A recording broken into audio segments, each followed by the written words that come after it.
બધા જ ગુજરાતી ઘરોમાં બનતી આ ટ્રેડિશનલ મીઠાઈ નવી ટ્રીક સાથે ઓછી મહેનતમાં એકદમ ફટાફટ બની જાય છે। લાપસી બનાવતી વખતે ધીમા ગેસ પર લાંબા સમય સુધી વેલણ ચલાવતા રહેવું પડે છે અને આજે આપણે આ લાપસી વેલણ ચલાવવાની ઝંઝટ વગર ખૂબ જ ઓછા સમયમાં બનાવીશું। અને લાપસી ના આવડતી હોય તો પણ છૂટી લાપસી બનાવવાની ટ્રીક સાથે રેસીપી ચાલુ કરીએ। ઓછી મહેનતથી ફટાફટ ગુજરાતી લાપસી બનાવવા માટે આપણે સૌથી પહેલાં ઇન્ગ્રીડિયન્ટ્સનું માપ જોઈ લઈએ। તો એના માટે 1 વાટકી જેટલો ઘઉંનો જાડો એટલે કે કરકરો લોટ લીધો છે। લાપસી હંમેશા ઘઉંના કરકરા લોટથી જ બને છે। આપણે જે વાટકીથી લોટ લીધો છે એ જ વાટકીથી અડધા કપ જેટલું પાણી લીધું છે। વેલણ લાપસીમાં જનરલી જેટલા વાટકા લોટ હોય એટલા વાટકા જેટલું પાણી લઈને બનાવવામાં આવે છે, પણ જો તમારે એકદમ સરસ છૂટી લાપસી બનાવવી હોય તો હંમેશા પાણીનું માપ લોટ કરતાં અડધું રાખવું। માટે અહીં આપણે 1 વાટકા લોટની સામે અડધા વાટકા જેટલું પાણી લઈશું। હવે સાથે એ જ વાટકાના માપથી 1/4 કપ જેટલો ગોળ લીધો છે। ગોળનું આ પ્રમાણ 1 વાટકી લાપસી માટે એકદમ પરફેક્ટ છે, પણ જો તમને વધુ ગળી લાપસી ભાવતી હોય તો અહીં ગોળનું પ્રમાણ થોડું વધારી શકો છો। સાથે 3 મોટી ચમચી જેટલું મેં દેશી ગાયનું ઘી લીધું છે। પ્રસાદીની લાપસી હંમેશા ગાયના ઘીથી જ બનાવવામાં આવે છે। અને સાથે 2 મોટી ચમચી જેટલી દળેલી ખાંડ લીધી છે।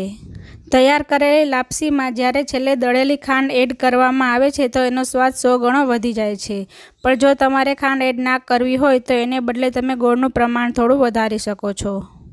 હવે એક મિક્સિંગ બાઉલમાં સૌથી પહેલાં આપણે લીધેલ 1 કપ જેટલો ઘઉંનો જાડો લોટ એડ કરી દઈએ।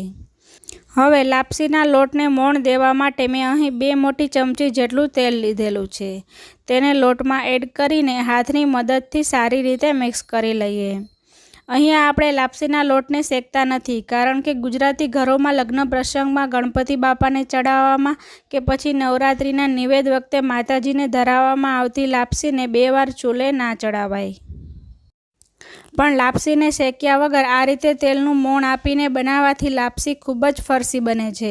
તો તમે જોઈ શકો છો કે તેલ લોટમાં એકદમ સારી રીતે મિક્સ થઈ ગયું છે અને હાથમાં આ રીતે લોટ દબાવવાથી લોટ સારી રીતે બંધાઈ જાય છે। મીન્સ લોટમાં આપણા મોણનું પ્રમાણ એકદમ પરફેક્ટ છે। હવે એક પેનને ગેસ ઉપર ચડાવીશું અને એમાં આપણે લીધેલા અડધા કપ જેટલું પાણી એડ કરી દઈશું। હવે પહેલાં મીડિયમ ગેસની ફ્લેમ પર પાણીને ગરમ થવા દઈશું। આ રીતે સરખાએ પાણીને ઉકળી જવા દેવાનું છે। એકવાર પાણીમાં આ રીતે બબલ આવી જાય અને સરસ ઉકળી જાય ત્યારબાદ એમાં આપણે લીધેલો 1/4 કપ જેટલો ગોળ એડ કરી દઈએ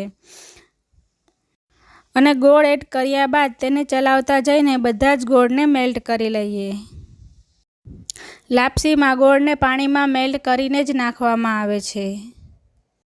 વેલણથી ચલાવીને બનાવવામાં આવતી લાપસીની રેસીપી તમારે જોવી હોય તો આ વિડીયોના એન્ડમાં તમને લિંક મળી જશે।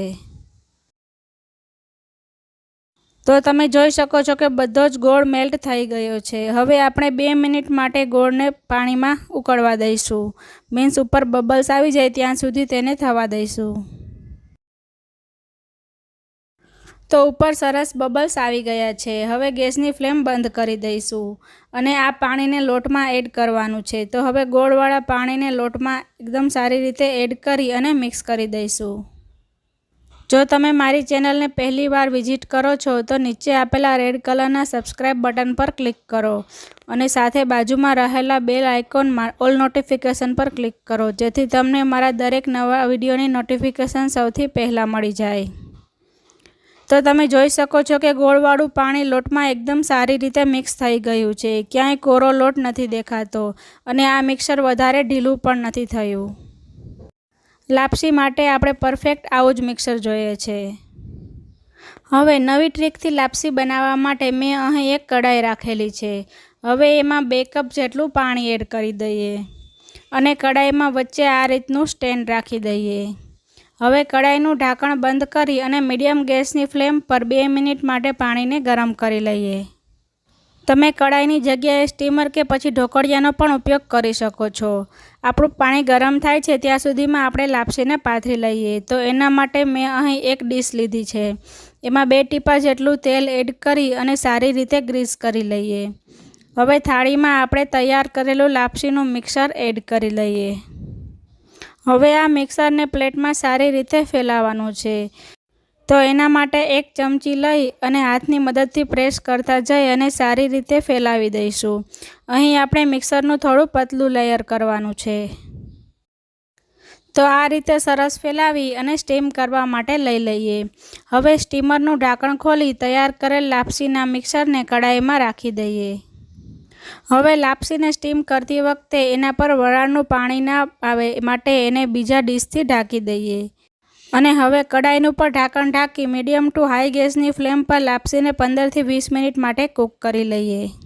આ રીતે સ્ટીમ કરવાથી આપણે લાપસીના લોટને શેકવાની જરૂર નથી રહેતી અને લાપસી સરસ બફાઈ જશે. ખાતી વખતે જરા પણ કાચી નહીં રહે. તો લગભગ 15 મિનિટ પછી આપણે લાપસીને ખોલીને ચેક કરી લઈએ. તો તમે જોઈ શકો છો કે ગોળવાળું બધું જ પાણી લોટમાં એબ્ઝોર્બ થઈ ગયું છે અને લોટ સારી રીતે કૂક થઈ ગયો છે. તો હવે થાળીને કડાઈમાંથી કાઢી અને ઠંડી થવા માટે રાખી દઈએ. જ્યારે આપણી લાપસી હાથથી અડી શકાય એટલી ઠંડી થઈ જાય ત્યારબાદ આપણે મિક્સિંગ બાઉલમાં એને ડિમોલ્ડ કરી લઈશું. એ સારી રીતે ડિમોલ્ડ થઈ જશે કેમ કે આપણે નીચે તેલથી ગ્રીસ કરી હતી. હવે હાથની મદદથી એના કટકા કરી લઈએ. તો તમે જોઈ શકો છો કે તે આસાનીથી તૂટી જાય છે. જરા પણ ચીકણી નથી. મીન્સ એમાં પાણીનું પ્રમાણ પરફેક્ટ છે. હવે બંને હાથની મદદ લઈ અને આપણે એને સરસ છૂટી એટલે કે પાવડર બનાવી લઈશું.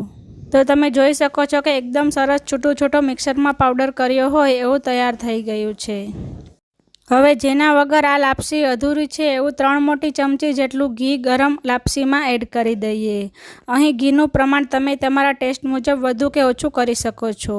અને સાથે 2 મોટી ચમચી જેટલી દળેલી ખાંડ પણ એડ કરી અને બધી જ વસ્તુને સારી રીતે મિક્સ કરી લઈએ. તો જોતાં જ ખાવાનું મન થઈ જાય અને વેલણ ચલાવવાની ઝંઝટ વગર ફટાફટ બની જતી આ લાપસી એકવાર નવરાત્રિમાં જરૂરથી ટ્રાય કરજો. આ લાપસી બનાવવામાં જેટલી ઇઝી છે તેટલી જ ખાવામાં ખૂબ જ ટેસ્ટી લાગશે. તો ફ્રેન્ડ્સ, તમને મારી આ નવી રીતથી લાપસીની રેસીપી ગમી હોય તો વિડીયોને લાઇક કરો, શેર કરો અને મારી ચેનલને સબસ્ક્રાઈબ કરો. મળીએ એક આવી નવી રેસીપી સાથે. ત્યાં સુધી ઇટ હેલ્ધી, કુક હેલ્ધી. માત્ર 1 ચમચી ઘીમાં બનેલ લાડવાની રેસીપી તેમજ વેલણની મદદથી બનેલી લાપસીની રેસીપી જોવા માટે